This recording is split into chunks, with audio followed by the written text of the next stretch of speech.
that a cop? Is that a cop? Looks like a cop. Might be a cop. Is that a cop? Okay. Slow down, but not too slow, Slow down. Drive good. Be a good driver. Concentrate. Drinking and driving. You weren't supposed to do it, but you did it anyway, because you had to. You had to get the car home. There was the Coconut Teaser right next to Laurel Canyon. There was the Whiskey and the Roxy, Rainbow, of course. Good times. The beer flowed like wine. But then your mission after last call to get the car home. Let the cat and mouse with the LAPD begin. Concentrate. I just have to say that this is not a glorification of drunk driving, nor am I suggesting people drunk drive. Drunk driving is bad. Everyone's done it, but we all know it's bad. So no comments from Mothers Against Drunk Drivers or Drunks Against Mad Mothers. This happened a long time ago, back in the 80s and back in the day, so I am absolved by Facebook law and, of course, statute of limitations. I'm a god, not the god. Now, if you hung out at the Rainbow, there was always the dreaded 2 a.m. last call. Everyone would go outside and stand in the parking lot looking for that final hookup. Where's the after party? Who's got more booze? Does the lady need a chaperone? Mr. Hyde will oblige. How to drive home from Hollywood and not get pulled over.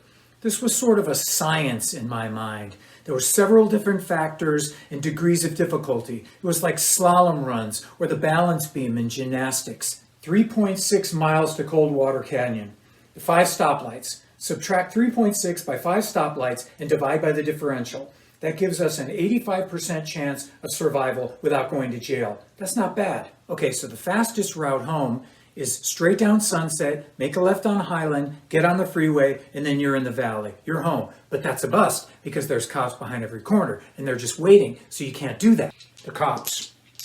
Yeah, that's how I knew the cops were all against me.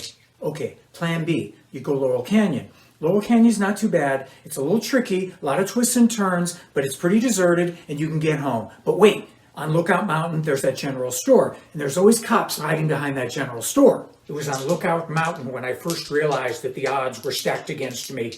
Okay, plan fucking C. You take Coldwater Canyon. Take Beverly Glen to Coldwater Canyon. That's it. That's the ticket. That's what they want you to think. Coldwater Canyon is the perfect place for an ambush. There's no streetlights on Coldwater Canyon, so that's how they're gonna get you. Yeah, you thought I was crazy. Well, who's crazy now? You lost your fucking mind. It was even worse when I lived in downtown LA, in the loft. Because we lived in an industrial area, and it was totally deserted at night. No one was there except for the bums and the hookers. So picture this lone driver driving alone at night. It's like I had a fucking target on my back. Okay, the quickest way home was straight down the Hollywood freeway. But you couldn't go down the Hollywood freeway because it was too easy, it was too open, and they had those drunk checkpoints sometimes, so you couldn't go there. How about straight down Sunset Boulevard? You could go right through Chinatown and Chinatown. Is it cool to say Chinatown? You know what? I'll let YouTube sort that out. You could go straight down Olympic Boulevard, right through Koreatown, but it's the same fucking thing. What are you doing in Koreatown at 2:30 in the morning? There's no kimchi joints open at that hour. You could also try going straight down Melrose, but it's too confusing. There's a lot of side streets and you got a buzz going and you could get lost pretty easy. And you don't want to be lost in East LA looking like you just stepped out of a Guns N' Roses video. There could be trouble. I talk about some of these drunken escapades in one of my books called Unhappy Endings. Finding a new special friend at 2 a.m., get in the car, a trip down Beverly Glen in search of the elusive after party, slow down to make a turn and suddenly you're hit from behind. Cars spinning in circles, the girl next to you so scared that she pees her pants. Okay, get out of the car, remove open wine bottle from car, throw open wine bottle into bushes, go to the back of your car. Your trunk looks like an accordion now, it's crushed, but think positive, your car still looks drivable. The other guy's car, totaled. crushed in the middle of the street, red and green fluid gushing from the bottom. It's a BMW and there's 4 or 5 guys in there. They look like they're rich kids, so f them. Go in the back, find your trusty roll of duct tape in the trunk, pull down the trunk lid and tape it closed as best you can. It looks like shit, it looks like Sanford and Son car, but whatever, you're not hanging around for the cops. You gotta get the car home. In the middle of this, your date gets out of the car now. She's in her panties because she just pissed her pants, and then she comes up to them and she says, "Do you realize who you just hit? You just hit the singer from Rat." Okay, you're ready to go. You get the girl back in the car. Shockingly, no one's come out of their house yet.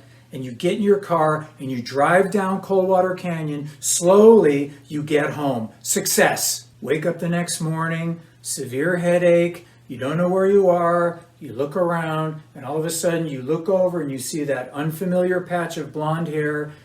And then you remember the horror. The horror. So was it worth it? The pain, the agony, the stress? Yeah, it kind of was worth it in retrospect. Looking back, it was worth it. All those crazy, crazy times, all the accidents that you talked yourself out of, all the bullets that you dodged, being a singer slash rocker slash goofball living in Hollywood. You see, only the young can do this. Only the young can carry on like this and not age in dog years. Drunk driving is bad, but when you're old, it's really bad. It's pathetic because after all, you should know better. Think of it, man.